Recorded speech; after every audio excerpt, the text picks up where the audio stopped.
Hello and welcome to Real Voices of Happy Valley. In this episode, Dave talks to John and Maureen Readle of the Canal and Rivers Trust. They're very committed to our local waterways systems and volunteer a couple of hours every couple of weeks along with other people to keep the canal clean and the towpaths clear and the locks maintained, and they obviously have a passion for canals, and here they are.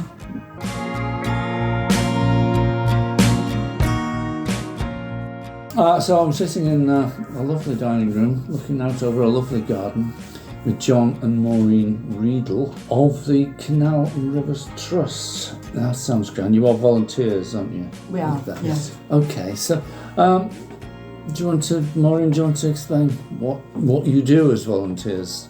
Well, we do a range of things. We do 2 different roles, and we have done a third in the past. So the first one... Let's stick with the ones you do for now, and we'll go to the past later. The first one we do is we're part of the Todmorden Task Force, which is a group of volunteers that meet in the Todmorden, Walsden area, and they help to do sort of small things around the canal. We're managed or organised by somebody who's employed by the Canal and River Trust, and that's to make sure that we work safely and appropriately and we've got the right equipment and everything. And in the summer we'll paint locks or grease the mechanisms. We'll do litter picking, we'll cut back vegetation, that sort of thing. So it's whatever needs doing, basically. Yeah, and we come and everything looks untidy, and by the end of the session it's nice and neat and the edges are all done, it's no litter. So how long are the sessions you do? The ones we do for the Todmorden area is 2 hours and every fortnight. There is a group in Hebden Bridge that meets for a bit longer. 2.5 hours, yes. And the Sorby Bridge group meets for a similar, I think that's 2.5 hours. And they have a break because they've got a base in Sorby Bridge, so... They've also got that huge lock in Sorby Bridge. That's right, that's where they meet. I keep saying Sorby Bridge and getting told off by people from Sorby Bridge for saying that. Yes, Tool Lane Lock is quite interesting, so we could talk about that if you wanted it at some point. Yes, we'll go on to that. But how long have you been doing this, Tess? We started about 7 or 8 years ago. When I retired, I was looking for some volunteering to do locally, and saw the advert and joined the task group, and Maureen joined at the same time. Just turned up, really. It was a spot on the canal a certain time, and we turned up and got going that way. So, and we've been doing it ever since. Right. So there's satisfaction in doing it. Oh yes. Do you have a history of volunteering or environmental activities? For us, the history on this one is we had many happy holidays on canals. Initially hiring, and then we had a part share in a canal, a narrowboat for 10 years. Yeah, about 10 years. And it was partly to put something back, and partly because we enjoy being on the canals. So, tell us about your holidays. I'm interested. I've been on canal boats, but I've never had a holiday as such. I started when I was single, a student. We used to go on booze cruises. You're interested in now, John. We used to hire a boat, and there was about sometimes up to a dozen people on it. I was with at least one female, because they didn't like all male hirings for certain obvious reasons. Yes. And, although I feel for the one female you took and basically it was a waterborne pub crawl. When we got a family, I moved on from that, and we used to take the boys when we were young and hire. And then we saw these shared ownership boats. We basically usually about 12 people own a boat, and you actually own it, and typically you pay for a management company who sort of do the routine management of it, and it's a nice compromise. It's cheaper than hiring. Must be a nice leisurely way to have a holiday. It's very relaxing. With a top speed of about 4 miles an hour or whatever that is the speed limit. Yeah, very relaxing. I mean, it's relaxing because you're quite busy, but the pace it slows you down, and in a busy world, it's actually you come away more relaxed than if you'd been sitting on the beach for a week. Yes, I can imagine that. There's always something to do. Yeah. There's a next lock to plan for, or to. If you've got several locks in a row and you've got a number of people, you send people down ahead to prepare the lock, and the idea is that you drive the boat straight into the lock, straight out of the lock, ready to go into the next one. Yes. So the shore crew are quite busy. The boat crew are busy rowing up. They're called sums. When they cooperate. Yes, I see. And there's still plenty of pubs on the side. Oh, there is indeed, yes. Yes, and often pubs have moorings, so it's ideal. They'll often give you a free mooring for the night if you frequent, and it would be churlish not to. Absolutely, yes. It's a decent thing to do to help the pub trade survive. So, have you spent much time on the canals, here? Oddly enough, Canal. we've never taken a boat up the Rochdale Canal. No. We've walked a lot of the towpath. Yeah, I mean, I've walked all three Transpennine canals end to end over the years, but we've never taken a boat up this one. We keep meaning to, but we've never actually got around to it. Oh, right. We've done some of the Leeds-Liverpool. We've done most of the Leeds-Liverpool, on a few occasions. But we've never taken a narrow boat through Stanage Tunnel, but we have canoed through Stanage Tunnel. Yeah. Oh, right. When I was a kid, canals were stretches of horrible water with shopping trolleys and various things. So I'm very impressed, and I presume it's the Canal and Rivers Trust and maybe predecessors to that have really regenerated the canal system. Yeah, and a lot of 30 or 40 years. Huge number of volunteers. Private individuals. There's a guy called Readle who really popularised holidays and narrowboats when they stopped being commercial. So a lot of it is down to volunteers, both enthusiasts. Enthusiasts, the Rochdale Canal was reopened by enthusiasts. And then readopted into the system when it opened it to... So when was that? Tell us about the history of the Rochdale Canal. That was... John. Oh, right, the Rochdale Canal. 2002, yeah. It closed for commercial traffic in 1952 and sort of went derelict. And then reopened in 2002 due to the efforts of volunteers. Right, so it was operating a lot later than I thought it would have been. Yeah. I think the Second World War gave quite a lot of canals a second lease of life, because that was a major route for transport, and obviously didn't use any petrol or limited. It didn't use that much, it used less fuel. So, Right.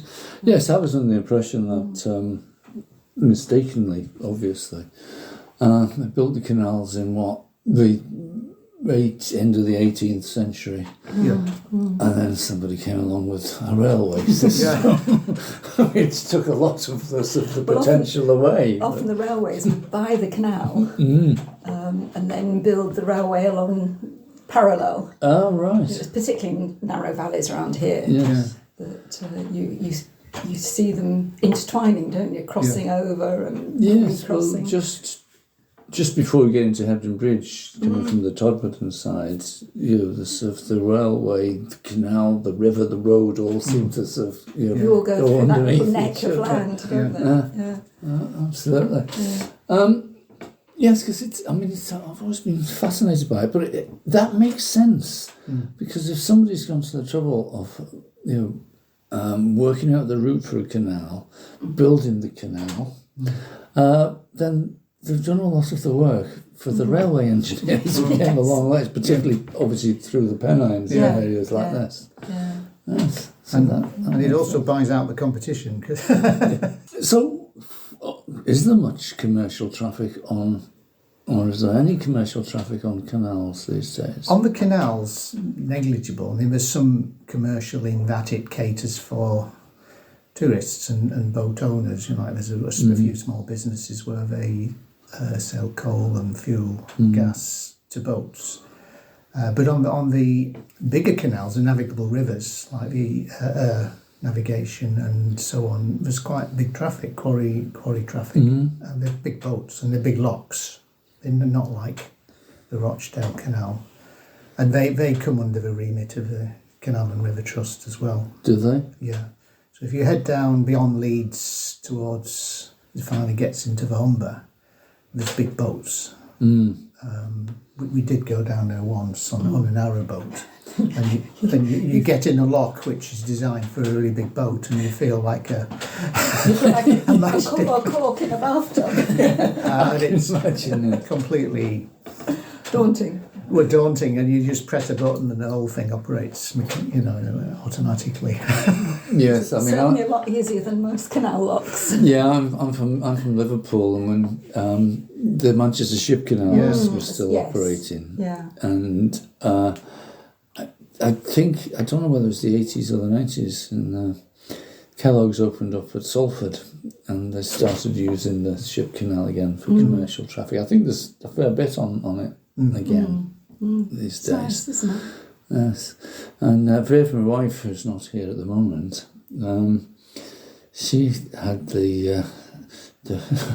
she said the fun of going through the Panama Canal when she was a kid. Oh, I'd love to do that. Yes. She said, for years, she said, I've only been on one canal, and it's Panama. Much to people's envy. Yeah. Yes, that's... Yeah. Well, as a child, I remember going to Salford Docks, basically, to see my granddad off to Canada in a Manchester Lines freighter. Oh, right. And waving him off down the Manchester Ship Canal. Yeah. Is there much traffic? I mean, it's the traffic on the canal going through Walsden and Todmorden would be pleasure entirely, presumably. Yeah. It's not the busiest canal in the country by any means. Because it's a hard canal to do because there's so many locks. Because it's going there's 91 locks in 32 miles, which is hard work. Really? Yeah. That's hard. from Manchester to climbing up over Sowerby climbing up to Summit from Sowerby Bridge and then dropping back down. Oh, right. So Summit is round Walsden then. That's where you're mainly active. Yeah. And it's a broad canal.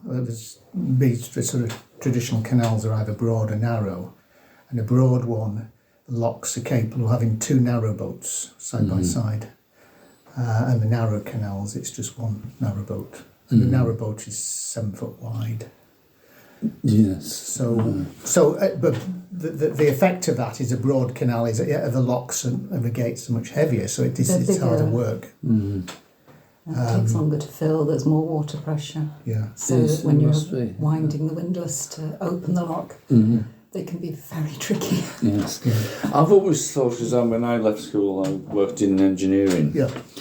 So I've always been fascinated by the practicalities of a canal. A river, rain falls and it flows downhill to somewhere and ends up in the sea. Yeah, canals are entirely different, aren't they? But they still work with water courses, don't they? To get water in at the higher end, and you've got the overflows going out again as well. It seemed to me the people who came up with the canal system were geniuses. Yeah. I mean, they evolved out of making a river navigable. If you had a rapid, you'd sort of block it and then take a lock round it. And so you could get boats round without having to sort of shoot the rapids or go up them. And I guess it evolved from that. But there's some quite complicated ones like the Bingley Five Rise and the Cairn Flight in Kennington Haven. Yeah. They're staircase Oh, locks. So You're just it's going probably- out of one straight into another. right. And those you have to have trained volunteers running them. them because you can get into trouble. You know, get yourself into trouble, flood the boat, drain the lock. You know, waste water. There's all sorts of Things you can get wrong. You know. things that can go wrong. Yeah. And locks can be quite dangerous, really. Well, yes, I mean, briefly mentioned Churl Lock in Solway Bridge. Because that, I mean, I'm not a boater. And I look at that and I think that's remarkably deep. That's a It lot of is. water going in Yeah. and out of that. Yeah, that's why it's the deepest lock in It's a traditional lock in the country. Atlantic in Is Britain. it? In England, anyway, Yeah, certainly. it's 19 foot deep, Wow. and it replaces two locks. There was locks 3 and 4 on the Rochdale. Yeah. So I think it's number 3 is underneath where the road is. There's if you can imagine the road is As in Churl Lane, you mean? yeah, and the remains of it is still there underneath in the sort of tunnel. But because it's so deep, boat owners aren't allowed to operate it. Right. It has to be volunteer lock keepers, and that is one of the things we've done in the past, but we don't do it at the moment. Right. How long would it take to get through Churl Lock? Ooh, I'm trying to think now. It's 20 about minutes? 15 to 20 minutes. It's not too bad then. Yeah. It's quite slick. Well done by people who know what they're doing. Yeah. The thing you've got to do is when you start emptying it, you've got not to just open it all up because it can potentially flood a lot of houses just below on the other side of a bridge. So you've got to let it out gently and monitor it as it's going out. That's the main risk with it. We don't want to have lots of people in Solway Bridge complaining about flooded cellars and No. Yeah. Well, flooding's a big enough issue It is, anyway. isn't it? Yeah. So And there's also the issue that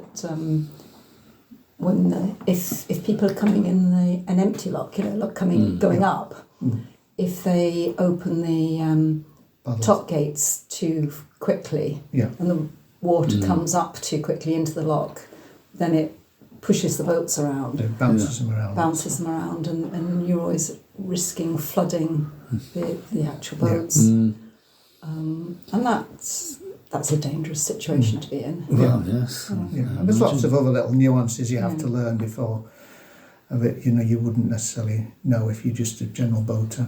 So it is. You have to do a training session, and then you work with an experienced volunteer before they let you loose on it. Yes. Yeah, we actually our second role is as towpath rangers, and basically we've sort of adopted a 2 or 3 mile section from here into Todmorden, keep an eye on it.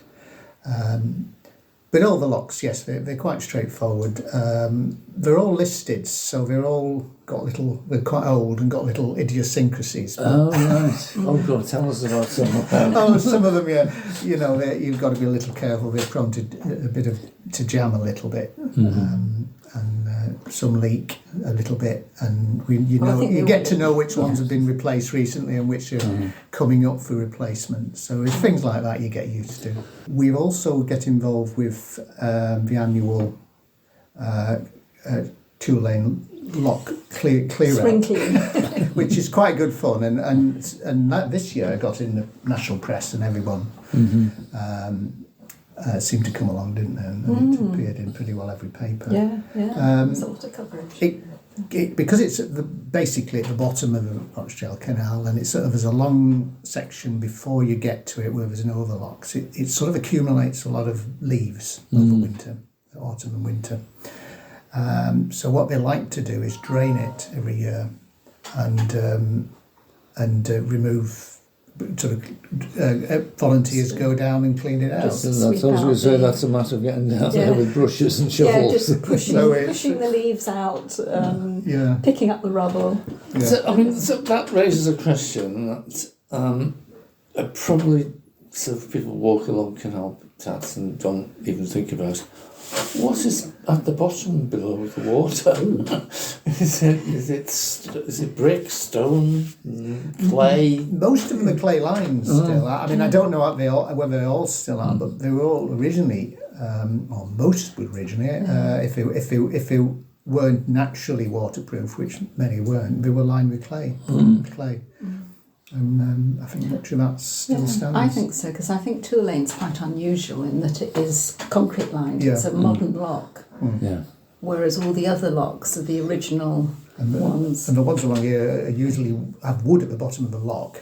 But the canal is with clay, Right. So which and then covered by a thick layer of mud. But it does mean that you can't really dredge them because you damage the lining. Yeah, right. Yes. So it's so we bush it all out, and we all don waders and go down, and it's good fun. And we do it in teams shifts. The Canal and River Trust are very, very safety conscious, aren't they? Yeah. You know, you can't go down unless you've done the confined spaces training. You've got gas monitors. You're only down for a certain time. You have to go down with employees.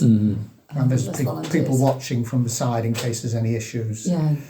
Yes, if you're not actually down there, you're not there keeping an eye on things, and you're within hailing distance. And So that all makes sense. And for the things like the ranger role that we do, because we're effectively lone workers. I mean, John and I happen to usually do it together, but we've done lone working training, we've done water safety training. I'm just trying to think, dealing with difficult situations or difficult people. They're very good on all training. those sorts they are. And are there enough volunteers? Oh, we can always do with more volunteers. So if you want to put a general appeal out. And the nice thing, I mean, one of the things we like about it is, as well as putting things back to, because we've enjoyed canals and we like being outside, but it's also, it's quite flexible, most of these roles, so that you can do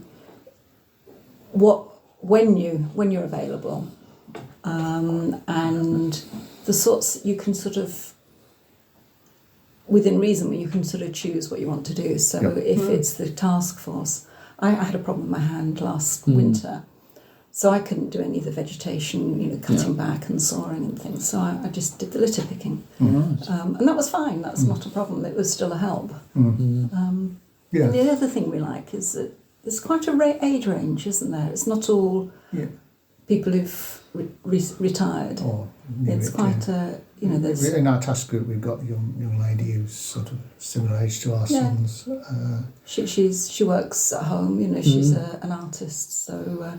She likes to get out and do something different. Yeah. So if somebody's interested in volunteering, what do they do? Go to the Canal and River Trust website, and there's a section there that says volunteer, and follow the link, submit details. It'll show you some volunteering opportunities near you, because it'll pick up where you are.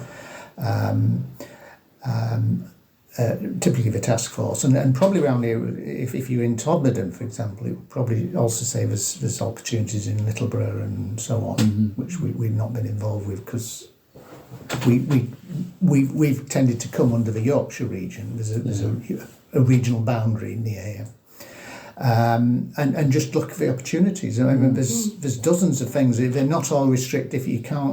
If you're not as mobile anymore but want to be involved, there's opportunities you can do from home. There's more ones where you're involved with the public. There's quite a few sort of meeting and greeting. They also want people to sort of go to schools, people who want to sort of do talks to kids. So whatever skills are, yes, it's a whole whatever range. you feel comfortable doing, there's a role for you. Definitely. Okay, well that's really fascinating. Thank you, Maureen and John. Thank you. And more power to your elbow. Well done. Thank you. It's important to put back, as you said earlier. Yes. Thanks a lot. Thank you.